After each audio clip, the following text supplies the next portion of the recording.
السلام علیکم ویورز، کیسے ہیں آپ سب؟ Welcome to Urdu best novels. Novel حفاظت کے ایپیسوڈ نمبر 13 اسٹارٹ کرتے ہیں۔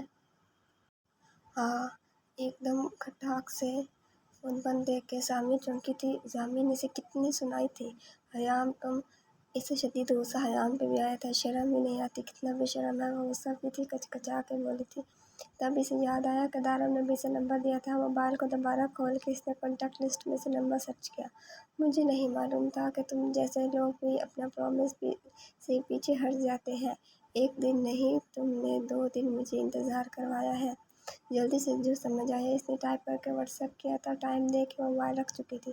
ویسے بھی رات کافی ہو گئی تھی، تبھی اس کا موبائل فوراً سے رنگ کیا تھا۔ لذت یار، اس کے انتظار میں بہت مزہ ہے۔ لمحے کے 1000ویں حصے میں سامیہ کا جواب موصول ہوا تھا۔ اسے حیرت ہوئی تھی، اتنی فاسٹ سروس۔ سامیہ موبائل کی سکرین دیکھ کے میسج پڑھ رہی تھی، جبکہ دارم تو شاید اس کی طرف سے پہل کے انتظار میں تھا۔ مسٹر لذت یار کی کبھی ضرورت نہیں پڑی کیونکہ اس نے کبھی انتظار نہیں کروائے، جبکہ لذت زندگی اس کے انتظار میں بالکل مزہ نہیں۔ اس کی مخروطی سفید انگلیاں موبائل پہ ٹائپنگ کر رہی تھیں۔ دارم کو اس کا میسج بالکل سمجھ نہ آیا تھا۔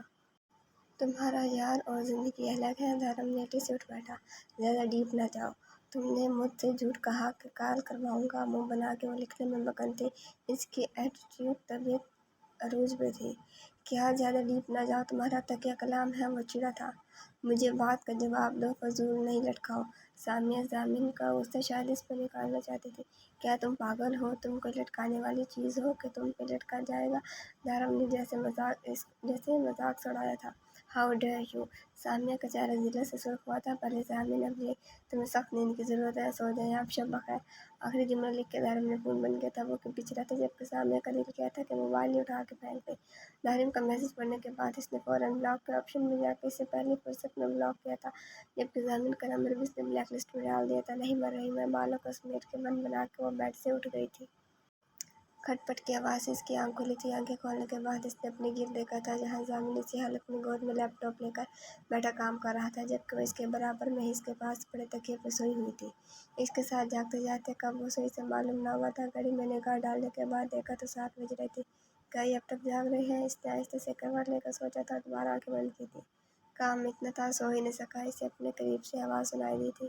ضامن نے اس کا بیدار ہونا دیکھ لیا تھا، تبھی وہ نظریں سکرین پر جمائے بولا تھا۔ وہ کچھ بول ہی نہ سکی تھی۔ بعض اوقات اسے یہی مسئلہ ہوتا تھا کہ بولے تو بولے کیا۔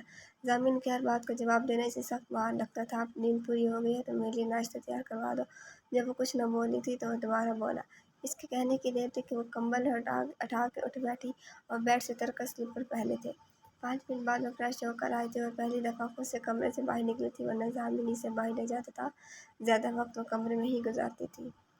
لپسٹک سے تیار ہو نیچے آیا تھا، ہاتھ میں تھاما ہوا بیگ دوسری کرسی پہ رکھا تھا اور خود فرنٹ کرسی پہ بیٹھ گیا تھا۔ حیام گھڑی میں ٹائم دیکھ کر وہ بولا تھا جو 8 بجا رہی تھی۔ دوسرے لمحے وہ ناشتے کی ٹرے لیے کچن سے باہر آئی تھی اور اس کے سامنے رکھی تھی۔ تیز چلتی سانسوں سے وہ وہیں کھڑی ہو گئی تھی۔ ذرا دیر میں گھسمش کی اس نے اکیلے یہ پہلی دفعہ ناشتہ تیار کیا تھا۔ صرف وہ جانتی تھی، نہ ہی اسے کوئی چیز مل رہی تھی، نہ ہی کوئی سامان۔ یہ کیا ہے؟ وہ ناشتے کی ٹرے میں رکھا سامان دیکھ کے بولا تھا۔ ایک دکھ بھری نظر اس نے حیام پہ ڈالی تھی، جو آنکھیں جھکائے اس کے پاس ہی کھڑی تھی۔ یہ کیا بنایا ہے؟ اور اس کا ہاتھ تھام کے بولا تھا۔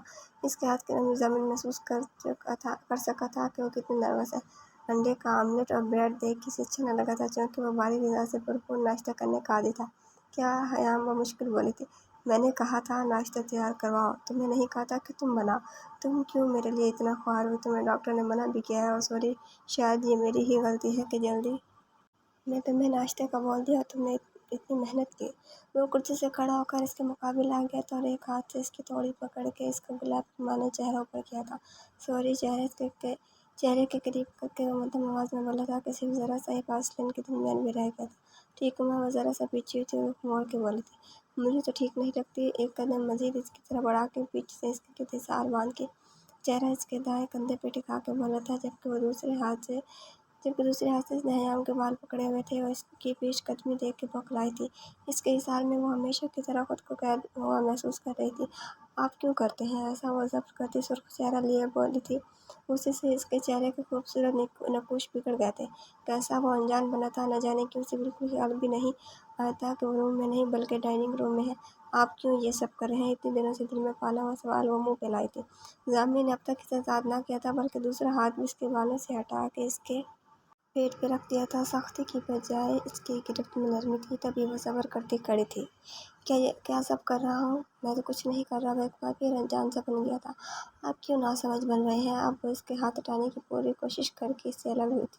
تمہیں اچھا نہیں لگ رہا یہ سب؟ وہ اب سینے پہ ہاتھ باندھتا اس کے چہرے کو فوکس کرتا بولا تھا۔ نہیں، مجھے کچھ اچھا نہیں لگ رہا۔ وہ ڈائننگ ٹیبل میں سے رکھی کرسی کو گھسیٹ کر بیٹھ گئی تھی۔ کیا تم خود کو اچھی لگ رہی ہو؟ جب وہ بیٹھی تو وہ خود بھی کرسی کھینچ کے بیٹھ گیا تھا۔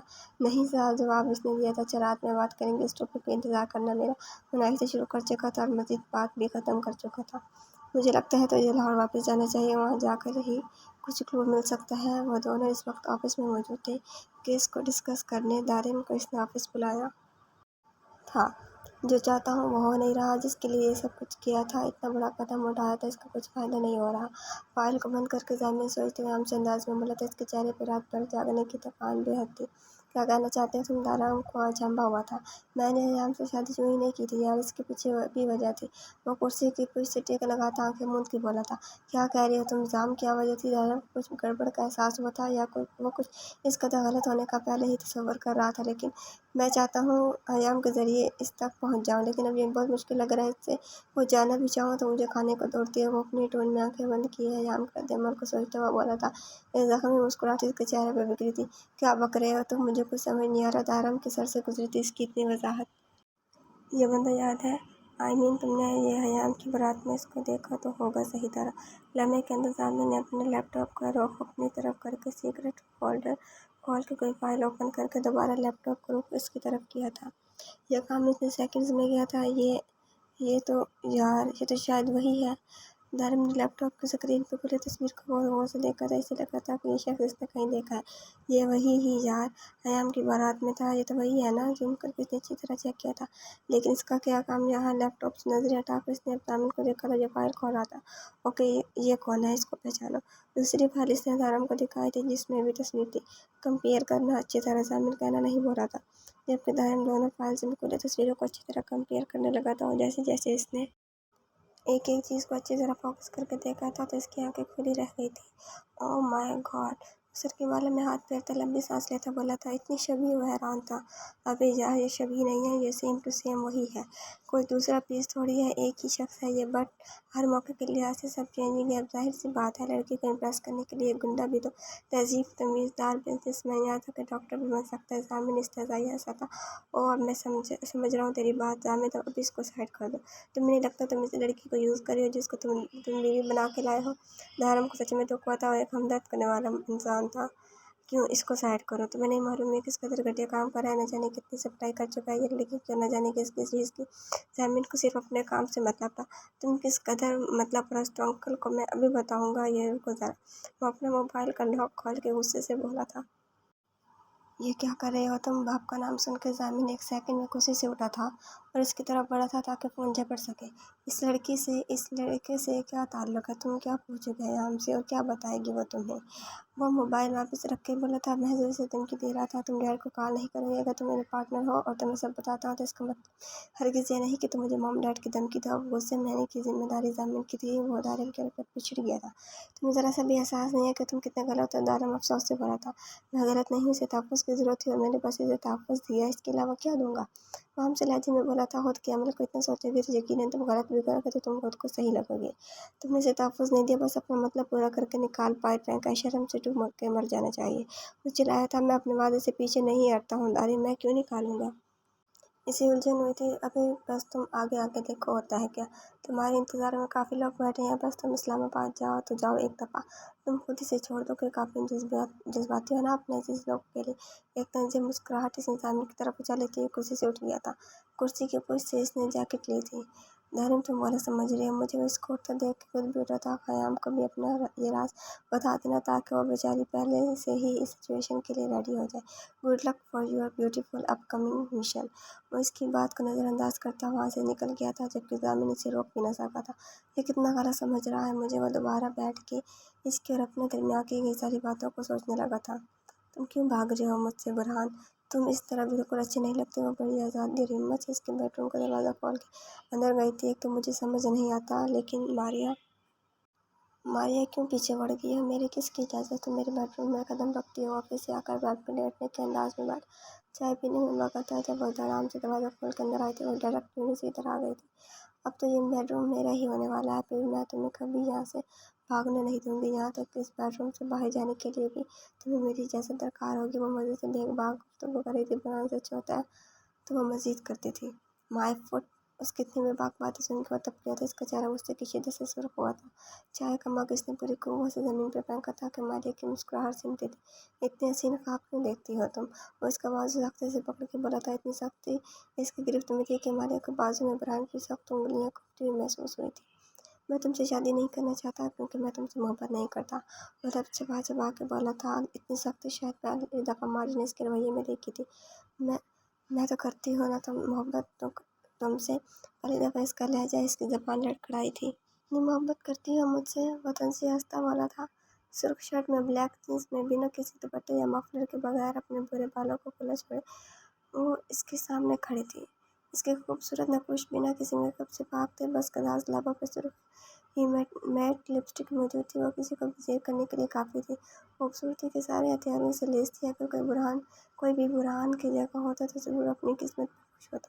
بے حد، بے انتہا، بے پناہ۔ وہ نظریں جھکا کے اظہار کر رہی تھی۔ پہلی دفعہ وہ اس کی آنکھوں میں نہیں دیکھ پا رہی تھی۔ واؤ! ایک جھٹکے سے اس نے اس کا بازو چھوڑا تھا اور اس کی کمر میں بازو ڈالا تھا اور بالکل اپنے سامنے کیا تھا۔ ڈریسنگ ٹیبل پہ اس کو ہاتھ لگا کے لے کر گیا تھا، جبکہ مقابل ماریا اس کی اتنی قربت پہ پگھل رہی تھی۔ ڈریسنگ ٹیبل پہ پہنچ کر اس نے اپنا ریئر پرفیوم کی بوتل اٹھا کر ڈریسنگ پہ ہی پٹکی تھی کہ وہ ٹوٹ گئی تھی۔ اس کے ٹکڑے ٹکڑے ہو چکے تھے، جبکہ لیکوڈ سارا پھیل چکا تھا۔ ماریا یہ دیکھ کے حیرت سے اس کے رد عمل کو دیکھنے لگی تھی۔ برہان کا اس طرح کا روپ تو وہ پہلی بار دیکھ رہی تھی، ورنہ تو وہ سو اپنی عزت کا تھا۔ کسی کو اتنی سختی سے پکڑتا بھی اس نے نہ دیکھا تھا۔ ایام کو تو وہ موئی کسی پھول کی طرح چھوتا تھا، اگر سختی کرے تو مرجھا جائے، لیکن یہاں تو وہ اس برہان کے بالکل برعکس تھا۔ پرفیوم کی بوتل کا چھوٹا سا لمبا سا نوکیلا ٹکڑا برہان نے اپنے ہاتھوں میں لیا تھا اور ماریا کے چہرے کے قریب لے کر گیا تھا۔ شادی کرو گی نا مجھ سے؟ وہ دانت کچکچا کے بولا تھا۔ ہاں ہاں ہاں، وہ سر اس بات میں ہلا رہی تھی۔ اس کی گرفت میں اب وہ مچل رہی تھی، نہ جانے آگے کیا کرنے والا تھا وہ۔ کانچ کے ٹکڑے کو اس کے حسین چہرے پہ تو نہ صحیح، لیکن اس کی گردن کے قریب بیوٹی پوائنٹ پہ ضرور رکھ چکا تھا۔ یہ کیا کر رہے ہو؟ اس کے آنسو پہلی دفعہ اس کے سامنے آنکھوں سے لرز کے گالوں پہ پھسلے تھے۔